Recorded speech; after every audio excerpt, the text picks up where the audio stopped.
செவ்வாய் என்பது ஒரு கோப குணம் உள்ள ஒரு நெருப்பு கிரகம். இவ்வளவுதான் நண்பர்களே. இந்த செவ்வாயானது 2ஆம் இடத்தில் இருக்கும் பொழுது அந்த பெண்ணோ அல்லது ஆணோ அவங்க என்ன பண்ணுவாங்க, கொஞ்சம் பேச்சு கோபமுடையதாக பேசுவார்கள். இந்த செவ்வாய் பாருங்கள், நவ கிரகங்களிலே சூரியன், சந்திரன், செவ்வாய், புதன், வியாழன், வெள்ளி, சனி, ராகு, கேது, இந்த நவ கிரகங்களிலேயே வாயுள்ள கிரகம் செவ்வாய் தான். ஏனென்றால் துடுக்குத்தனமாக பேசக்கூடிய ஒரு அமைப்பை, டக்கென்று கோபப்படக்கூடிய ஒரு அமைப்பை கொடுப்பது செவ்வாய் தான்.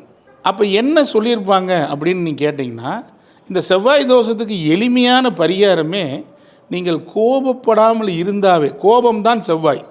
2ஆம் இடத்தில் செவ்வாய் இருந்தால் அவருடைய பேச்சு டக்கு என்று துடுக்காக பேசி விடுவார். பேச்சினால் அவர்களுக்கு ஒரு தொந்தரவு ஏற்படும்.